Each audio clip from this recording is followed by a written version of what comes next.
I'm Maria Ressa. Welcome to #PHvote 2013, Rappler's continuing coverage of the elections. We're coming to you live from the Bayanihan Center in Mandaluyong. Our War Room coverage is powered by Fiber. You're in our control center where professional journalists, civic society, citizen journalists, IT professionals, artists, many of our volunteers, many more are trying to use technology for social change. You'll see most of what we do on www.rappler.com. But we're also a hybrid of broadcast professionals adapting to the web, and that's the coverage you'll get from us. You'll get headlines at the top of every hour. We hope to keep you updated on what's new. Keep us open on your browser. When we're not giving you headlines, you'll see our team working to prepare for the next. Let's take a look at the headlines this hour that are on Rappler. If you look at it, this is the homepage of #PHvote 2013. We've been looking at the tight, costly races in 49 provinces, but really, the best thing to look at our latest news is right here. And at this hour, we've got 1 dead, 3 injured in Lanao del Sur blast. Second story, Pangasinan needs to replace 10 CF cards. Canvassing suspended in Bacolod. Over in Zamboanga City, LP's Climaco Salazar has the edge. And in Taguig, Lani Cayetano leads in Taguig, but the results are delayed. Right now, if you go up on top, you're going to see election results. But we have Josh Villanueva and his beautiful screen to show you the ongoing results. Your timing could not be any better, Maria. Actually, I prepared some notes on a 9:05 results, but we have results at 9:25 a.m. and baseball is still in the lead.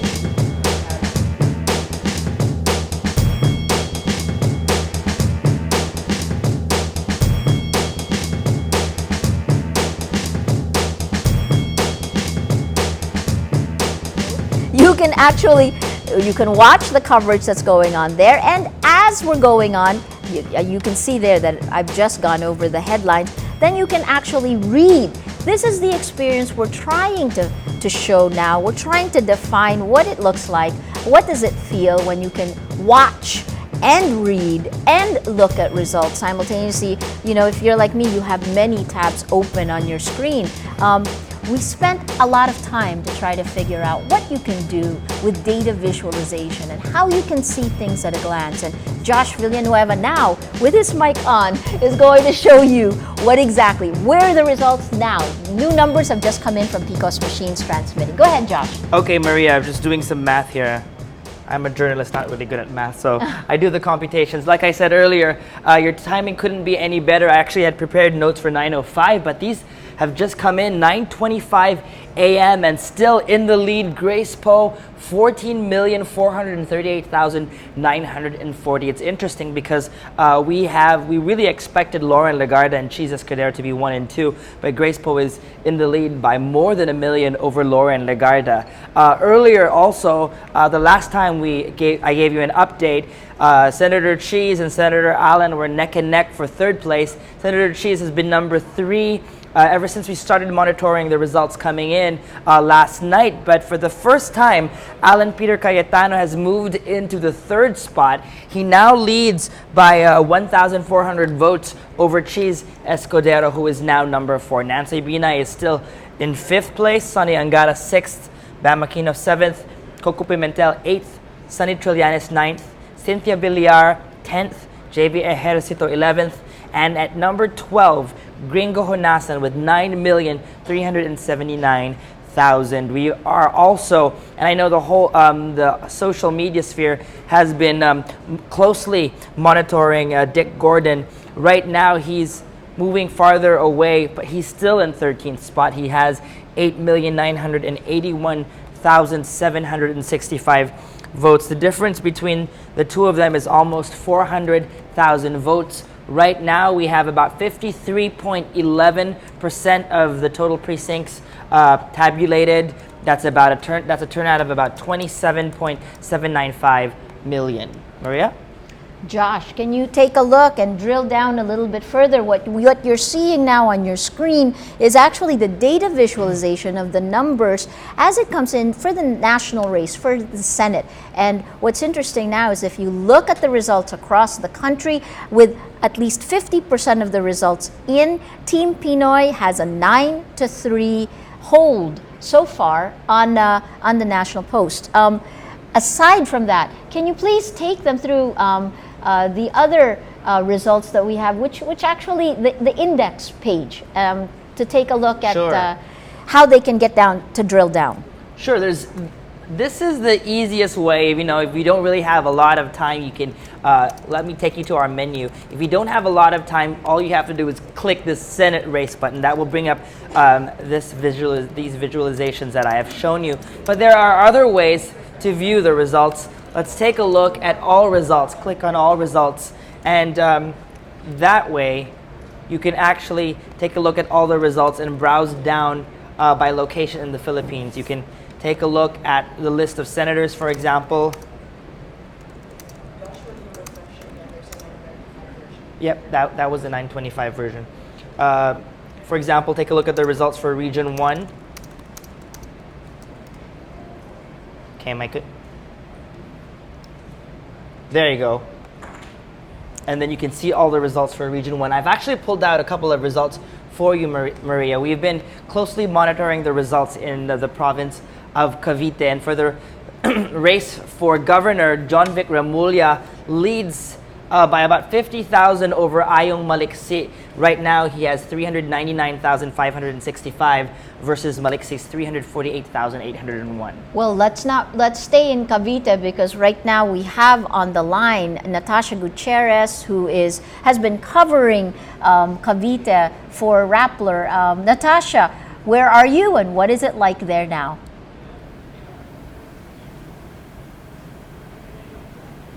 Hi, Maria. I'm here at the provincial capital in Tres Martires here in Cavite. You know, the canvassing of provincial polls here have resumed. Last night, they postponed it because of the slow transmission from the municipalities and the cities. But as Josh mentioned, indeed, Governor Remulla is leading now a lot more clearly over Representative Maliksi. Last night, the lead was not that wide. But as of this morning, as of 9:05 a.m., Governor Remulla is leading by 399,000. His polls, his votes are 399,500.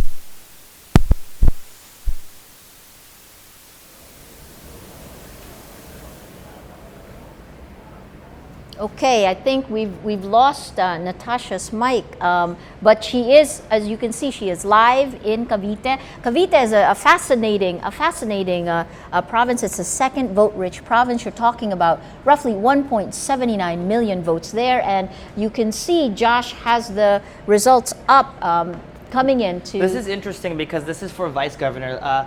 I actually refreshed the votes earlier. So we now have updated results for the position of governor.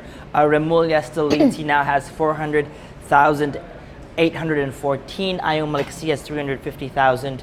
But for the position of vice governor, these are familiar names again.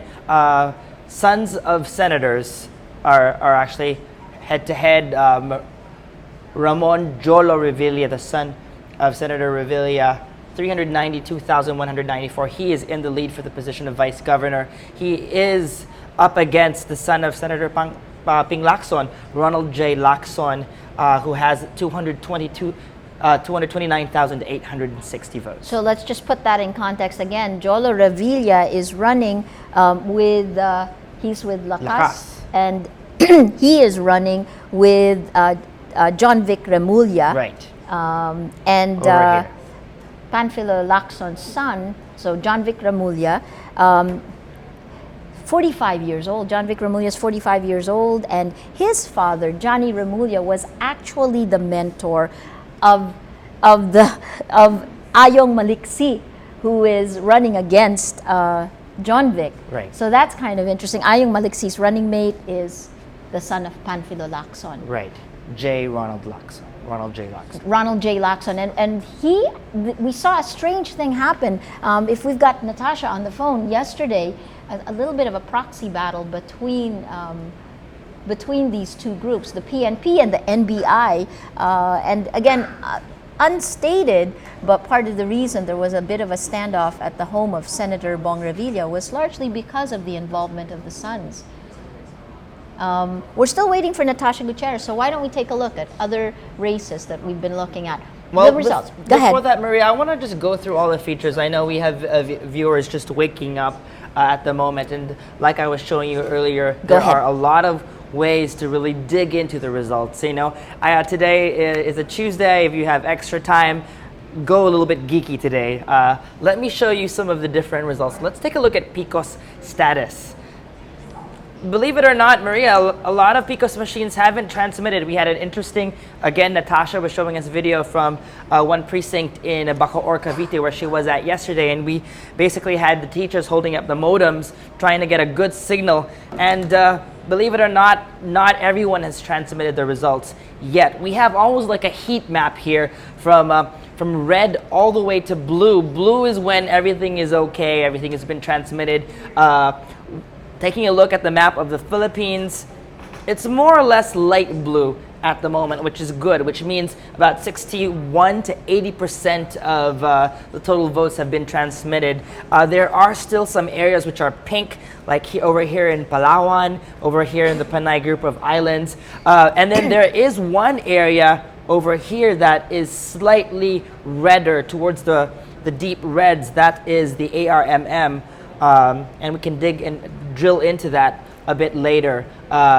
There's only one area that's at 81 to 100%, and that is the National Capital Region. If you scroll down here, they actually have that area zoomed in, and you can actually take a look at the different cities that make up Metro Manila, and then you can see which ones are almost complete.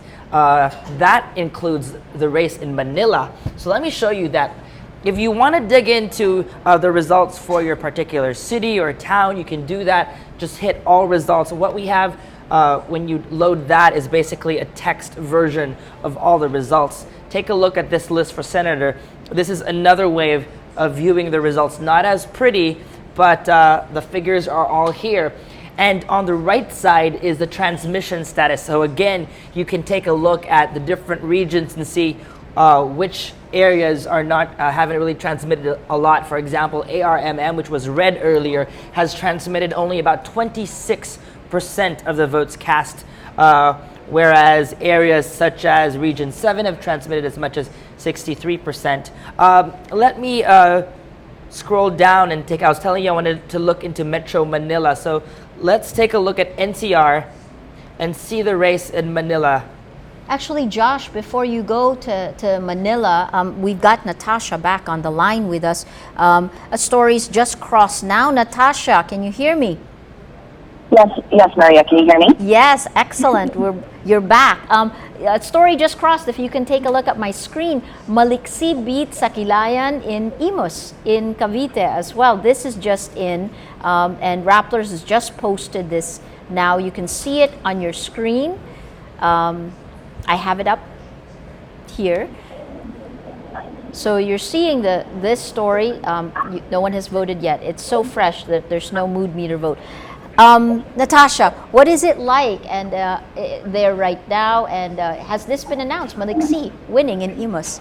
Well, we're here at, as I mentioned earlier, at the provincial center here at the provincial capital, rather, at the President Martires in Cavite. The provincial canvassing has just resumed last night. They postponed it because of the slow transmission in the municipalities and the city. So we resumed at about 8:30 a.m. And as you can see here, there are poll watchers who are all looking at the screen up here on the right. And it shows basically that 14 of the 17 cities have transmitted the results. We're waiting for the rest. And so far, we have a lot of poll watchers here just making sure that the results are coming in, taking down notes. And so far, as Josh mentioned, Governor Remulla, as of 9:05 a.m., continues to lead. He has 399,565 votes. Representative Maliksi 348,801. Now, also, the running mate is Remulla, Jola Revilla, is also leading with 391,031 votes. over Malik's running mate Jay Lacson with 229,117. As you can see, the lead of Revilla over Lacson is overwhelming. And the Remulla seems to be in high spirits as well. They visited the Revilla mansion last night, just to talk about the results so far. And at 11 p.m. last night as well, Governor Remulla tweeted, as did happen. She said, too early to say that I'm a winner. I'm just getting confidence from counts every minute. Thanks for all your wishes. And so far he said it would continue to monitor the polls today or the results coming in. But among the Revillas and the Remullas, it's actually not only Governor Remulla and his running mates who are doing quite well. Pacor Mayor said Revilla is winning overwhelmingly in his city as mayor again. And the wife of Senator Revilla, Ayee Macaraig, the second district, is also winning. In fact, the only member of that Revilla clan who is suffering is just Senator Joseph Remulla, who is trailing in polls in the 7th District Representative congressional race here in Cavite. He is trailing to LP's Rambo Tolentino. So far that's what's going on. Still domination in terms of the Remullas and the Revillas.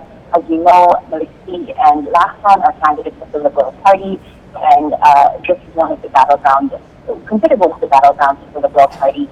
Cavite, they wanted to take over the gubernatorial seat, but it seems as if so far, Governor Remulla will be keeping his seat if these results continue. It's interesting watching the live video. Does it look like people are watching closely, but does it seem to you like the results are acceptable? Are people going to accept the results? Sorry, Maria, I can't hear you very well. Could you repeat the question? I was saying, does it seem like people will accept the results there? Yes, there hasn't been any surprise. They see that the Remullas are leading, and in a way it seems that, at least for the people here in the provincial capital, that despite no surprises, no rallies either, no supporters outside, nothing of that sort. So this also actually reflects earlier surveys throughout the campaign, showing a lead of Remulla by about 14%, which is pretty consistent in April over Maliksi. So it reflects past surveys. But I believe it was a tight race up until this morning. Last night, Remulla was only leading by a few thousand votes. But overnight, we woke up to these results. Now over 50,000 votes. Remulla is leading over 50,000 votes. And but again, we're still waiting for 14 municipalities and cities to transmit their results. Some of them include the biggest cities in the province, including Pacor and Dasmariñas. So, those could possibly make this race a little tighter. But so far, Remulla is holding on to his lead as well as Remulla. Okay, thank you. That's Natasha Gutierrez live from Cavite. Natasha, we'll check in with you. Let us know if anything else happens. It looks peaceful in Cavite. Now let's move on and look at the rest of the country. This time with Move PH, you're going to hear from Zach Yuson. Zach, what's happening with Move? Hi, Maria. Well, today we're getting in the reports from all our Move ambassadors across the country. I'd like to turn over to Giano Libot, who's now in Cagayan de Oro. Giano, how's the area? What's happening in your area? Hello? Okay. While we're getting him on the phone, I'd just like to show you the results. Maybe Josh, if you can help me pull up Cagayan de Oro City. Sure. It's a race between two heavyweights. We have Mayor Vicente Emano, the incumbent, and Misamis Oriental Governor Oscar Moreno. So I think I don't have the latest results in my computer. Josh, you might have it there. I'll look it up for you. Yeah. This is in the Cagayan de Oro, which was of course damaged by Typhoon Sandong in 2012. And this is interesting because there was talk of actually not having elections because there were no schoolhouses, there were no places to have elections. So please tell us, what was it like? Yeah. Yes, Maria. I'm sorry, I didn't really hear that last part. What was it like voting in the areas hit by Sandong, considering that they didn't have electricity, many of those places, and they didn't have schoolhouses to have the vote in?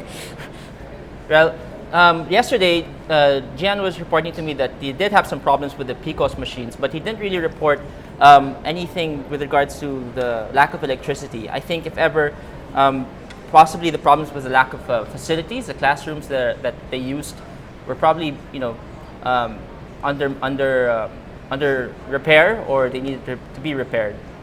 I'm not sure if Josh has pulled up. I might have it here if you can check on my Cagayan de screen. Oro City is what you need. Yes. Here, let me. Okay.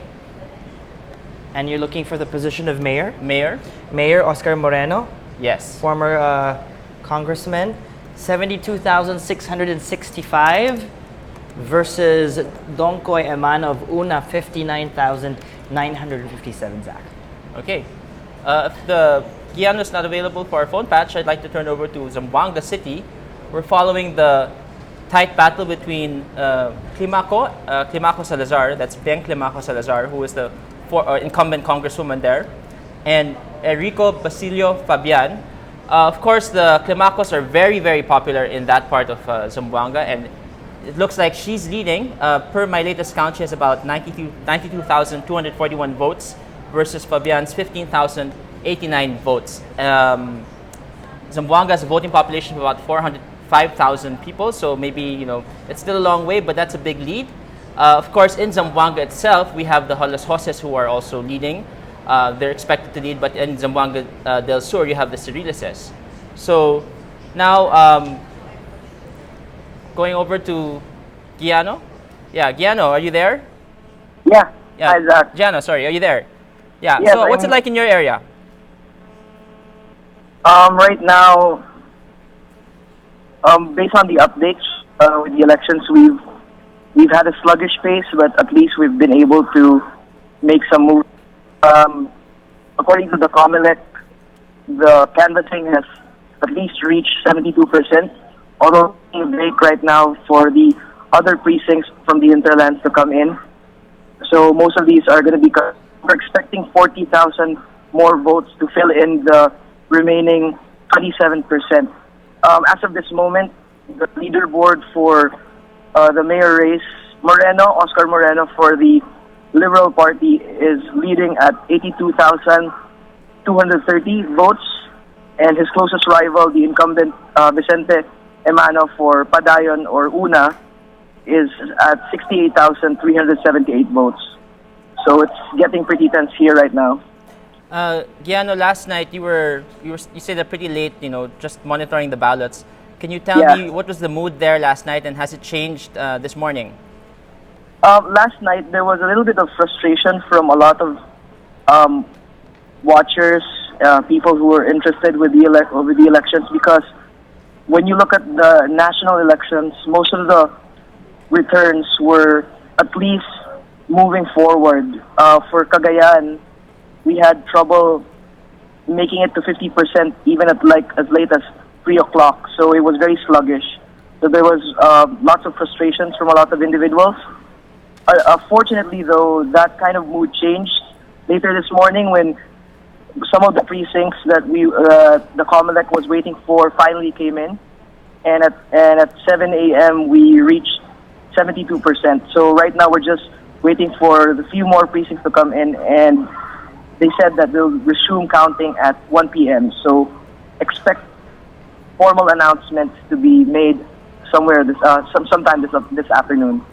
And now let me ask you, I'm not sure if you've had any training in journalism, but I think this is your first time to cover for Rappler. How do you feel as a citizen journalist, as a Rappler ambassador and a mover? Yeah, it's been a very remarkable experience, honestly. Getting into swimming in a sea of people, trying to cover stories. It's just been amazing. I can't really put any kinds of words in it. Just trying to let everything sink in. I'll probably take a couple of days before I realize what I've done these past few days. Well, we think you've been doing a great job. Thank you very much for covering for us, and please continue to update us of anything that's happening in Cagayan de Oro City. That's Giano Libot. Maria, I think you see, it's been overwhelming for them. They've had to do everything from covering the polls, interviewing witnesses, and basically just keeping an eye out for us because we're not there on the ground.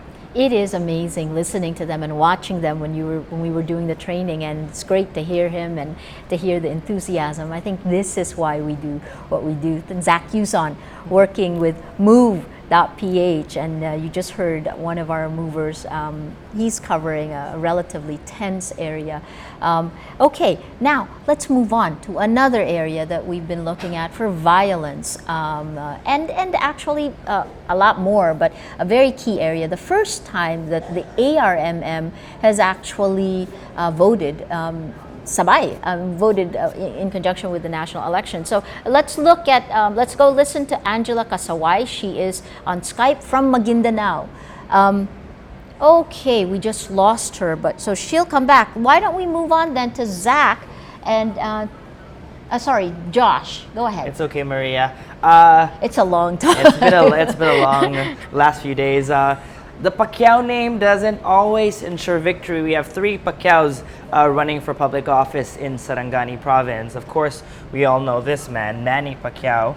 Oops. Sorry, let me go back. It looks like my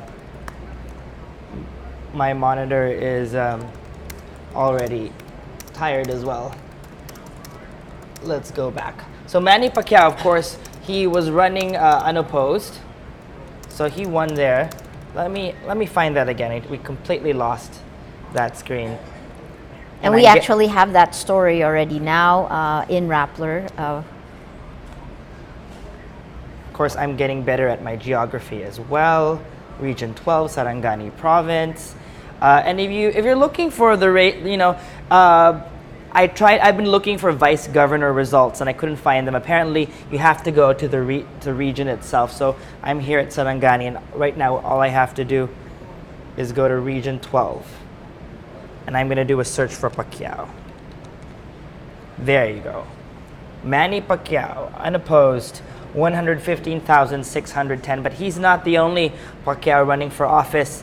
There's another name. His brother, Ruel Pacquiao, is actually currently losing the battle for, he also wants to join his brother in Congress as a representative in the 1st District. That race is being won by Pedro Acharon, 107,859. Ruel Pacquiao has 99,436. And you might know this other name, this other Pacquiao. Can you guess who it is?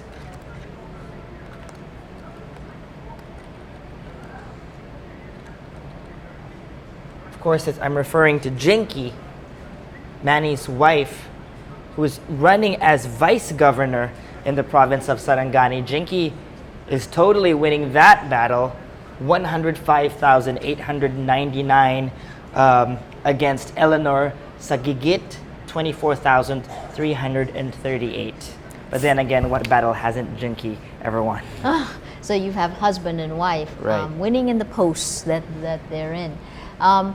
Is there anything else that you? I have some responses. Again, this is the hashtag you need to be tracking today. If you're not tracking it, then you better load up your favorite Twitter client. It's PHvote results. And if you're a follower of Rappler, we're having a discussion about how you feel. We want to know how you feel about the results. So let me read through some of the tweets that I found today, Maria. A lot of interesting quotes. This one is from Mary Chris Rivera. She says, democracy. Even if we like it or not, majority wins. All we can do now is to support our government instead of hating it. You know, there's still a lot of sentiment, negative sentiment online about the results. She raises a good point. Let's accept the results and support our new government. Mary Jel Balanay says in Filipino, kahit sino mang mahalal, hindi pa rin sa kanila nakasalalay ang pag-unlad ng Pilipinas. Hashtag, nasa atin ang pagbabago. It's another good point. It doesn't, it's not just in the hands of those who we elect to public office. Also, change lies in our hands, as we say at Rappler.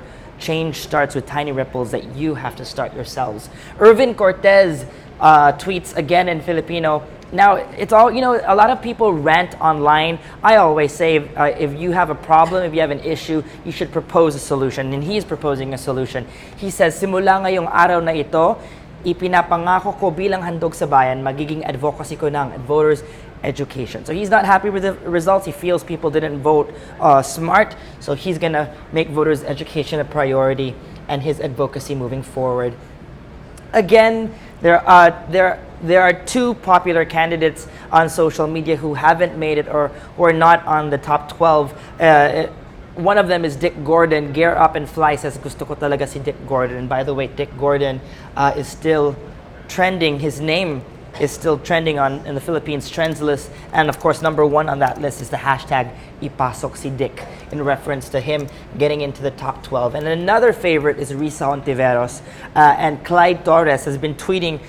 This is one of many tweets I've seen him post about Risa. All he says is, Risa Hontiveros talaga eh, and then may sad face siya.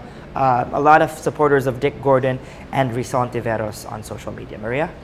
Thank you, Josh. We're going to go back again. Remember, if you go onto Rappler, you're going to see that nav bar, and on that nav bar are all the different data visualization that you can click to see where the results are. Before we wrap, let's take a look at the headlines on Rappler this hour. If you look at the hashtag PHvote, you can see it on my screen. You've got several choices to look at the elections. We are keeping a live blog going, and this has been going on since the campaigns, but now you're seeing Rappler's Bea Coop and is bringing you more about each part of Rappler, trying to pull it all together. Under latest news, and here's one of the things to look for. The latest, Maliksi beats Aglayan in Imus. 1 dead, 3 injured in Lanao del Sur blast. Pangasinan needs to replace 10 CF cards. The canvassing is suspended in Bacolod. Zamboanga City, LP's Climaco Salazar has the edge. That's what Zach told you about. And Lani Cayetano leads in Taguig. The results delayed. We've also broken this down in Luzon, Visayas, and Mindanao. We're going to continue. We're going to take a short break now, and we'll be back at the top of the hour. You're going to hear from Pulse Asia's Ana Tabunda, and as well from Josh Villanueva, who will continue showing you the results. If you are impatient, you can go online and you're going to see this tab. 53% of election returns have been transmitted. Some people are asking why, or is it slower? We get them as the PCOS machines transmit all the results, Senate race, party list, and more. We'll be back. This is hashtag PHvote 2013. Rappler's continuing coverage goes on. See you in a bit.